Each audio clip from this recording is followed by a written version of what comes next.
আসসালামু আলাইকুম প্রিয় দর্শক। আইনি খুঁটিনাটি চ্যানেলের পক্ষ থেকে আবার আপনাদেরকে স্বাগতম। আমি অ্যাডভোকেট ইউসুফ নিয়মিত আইন চর্চা করছি। প্রিয় দর্শক, নামজারি নিয়ে বড় সুখবর যে নামজারি সরকার স্থায়ীভাবে কার্যক্রম গ্রহণ করেছেন, সেই বিষয় নিয়ে আজকে আপনাদের সাথে আলোচনা করব। ভিডিওটি না টেনে সম্পূর্ণরূপে দেখতে থাকুন, তাহলে কিছু শিখতেও পারবেন অথবা কিছু বুঝতেও পারবেন।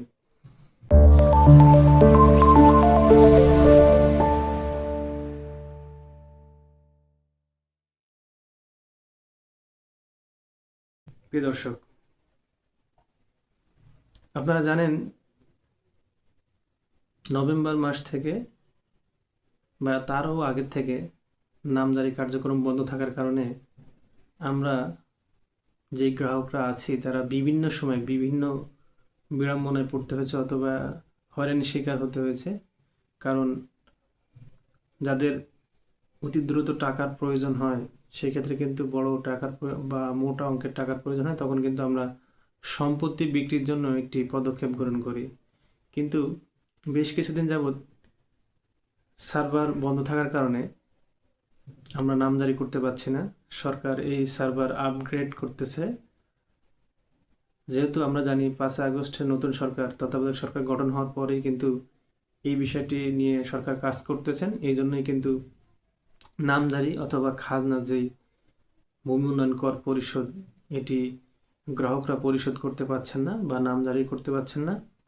এটির মূল কারণ হচ্ছে যাতে আপনার সম্পত্তি নিয়ে কেউ প্রতারণা করতে না পারে বা আপনাকে কেউ ঠকাতে না পারে, এই বিষয়টি চিন্তা রেখেই কিন্তু সরকার এই সফটওয়্যারটি আপগ্রেড করতেছেন।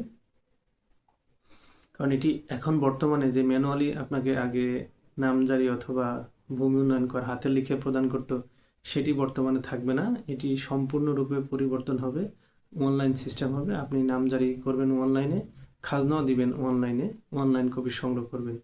তো এটি বন্ধ থাকার কারণে আপনি যখন সম্পত্তি হস্তান্তর করবেন অথবা বিক্রির প্রয়োজন হবে অথবা দান বা গিফট বা বলেন বা উইল বলেন, যখন এগুলো করবেন তখন কিন্তু আপনার ওই সম্পত্তি হস্তান্তর করার ক্ষমতা থাকা লাগবে। ক্ষমতা কিভাবে আসবে? অবশ্যই আপনার নামে নামজারি থাকতে হবে, আপনার রেকর্ডে আপনার নাম থাকা লাগবে। তাহলে আপনি সরকার বুঝবেন যে ওই সম্পত্তির মালিক আপনি। শুধুমাত্র দলিল থাকলে আপনি কিন্তু সম্পত্তি হস্তান্তর করতে পারবেন না অথবা বেচা বিক্রিও করতে পারবেন না। কেন? কারণ শুধুমাত্র দলিল দিয়ে আপনার মালিকানা প্রমাণ বোঝায় না। কারণ কি, আপনার রেকর্ডে যেহেতু নাম ওঠে নাই বা নাম আসে নাই, সর্বশেষ জরিপ খতিয়ান যেটি, সেটিতে আপনার কোনো নাম নাই। এই কারণে কিন্তু যদি রেকর্ড খতিয়ানে আপনার নাম যতক্ষণ পর্যন্ত না আসবে ততক্ষণ পর্যন্ত কিন্তু আপনি খাজনাও পরিশোধ করতে পারবেন না। যেহেতু আপনার নাম আসে নাই, আপনি সেহেতু খাজনাও পরিশোধ করতে পারেন নাই, সেই ক্ষেত্রে কিন্তু আপনি সম্পত্তি হস্তান্তর, বেচা বিক্রি বা দান কিছুই করতে পারবেন না। এই জন্য এই নামজারি অথবা ভূমি উন্নয়ন কর আমাদের জন্য অত্যন্ত গুরুত্বপূর্ণ একটি বিষয়। এটি বন্ধ হয়ে আছেন দীর্ঘ 2 মাস বা তারও বেশি। সরকার ডিসেম্বর মাসের 1 তারিখ থেকে চালু করলেও এটি ধীর গতির কারণে বা সফটওয়্যার আপগ্রেড করার কারণে কিন্তু অনেক ভূমি কর্মকর্তারা কাজ করতে পারছিলেন না। তারা গ্রাহকরা গেলে তাদেরকে ফিরিয়ে দিয়েছেন অথবা তাদেরকে হয়রানির শিকার হতে হয়েছে। তো এই জন্য এই জানুয়ারি মাস শুরু থেকে কিন্তু এই নামজারির কার্যক্রমটি স্থায়ীভাবে সরকার আপগ্রেড করে দিয়েছেন, যাতে করে গ্রাহকরা হয়রানির শিকার না হয়। এই বিষয়গুলো লক্ষ্য রেখে কিন্তু এই কার্যক্রমটি স্থায়ীভাবে সমাধান করেছেন। আপনারা চাইলে, প্রিয় দর্শক, এখন যারা আবেদন করেন নাই বা যারা জানেন না এই বিষয়গুলো, তারা দ্রুতই আবেদন করতে পারেন। আপনারা কিভাবে নিশ্চিত হবেন যে এই নামজারি কার্যক্রমটি চালু আছে? প্রিয় দর্শক, স্ক্রিনে যেই ছবিটি দেখতে পাচ্ছেন, এটি হলো নামজারি কার্যক্রমের জন্য আমাকে SMS পাঠিয়েছেন। এটি আমার নিজের একটি সম্পত্তির SMS। আমাকে ইমেল করেছেন ভূমি মন্ত্রণালয় থেকে, যাতে করে আপনাদের বুঝতে সুবিধা হয় বা আপনারা বুঝতে পারেন যে এটি সঠিক। এই জন্য আপনাদেরকে এই ছবিটি শেয়ার করে দেখানো হচ্ছে।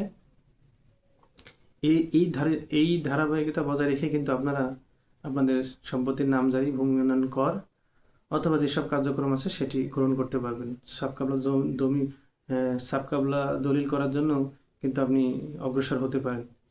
আর প্রিয় দর্শক, নামজারি করার জন্য আপনার কি কি প্রসেস বা কি কি ধাপ পেরোতে হবে বা কি কি কাগজপত্র লাগবে সেই বিষয় নিয়ে কথা বলবো।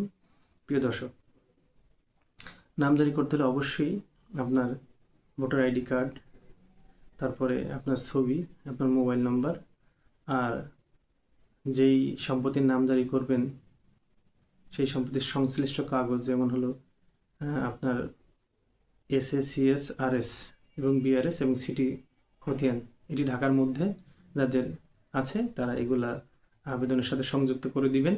আর যারা ঢাকার বাইরে অথবা গ্রাম অঞ্চলে, অনেক ক্ষেত্রে কিন্তু গ্রাম অঞ্চলে RS রেকর্ড শেষ যে জরিপটি, RS যে খতিয়ানটি আছেন সেটির মাধ্যমে কিন্তু সেটি দিয়ে এবং আপনার যে সাবকাবলা দলিলটি আপনার কাছে আছে সেটি এবং আপনার ছবি এবং আপনার মোবাইল নাম্বার, আপনার NID কার্ড, এগুলো দিয়ে কিন্তু আপনি চাইলে আপনার নামজারিটি সম্পন্ন করতে পারেন। প্রিয় দর্শক, আমাদের ভিডিওটি ভালো লেগে থাকলে অবশ্যই সাবস্ক্রাইব করে পাশে থাকার জন্য বেল আইকনটি চালু করে দিবেন। আসসালামু আলাইকুম।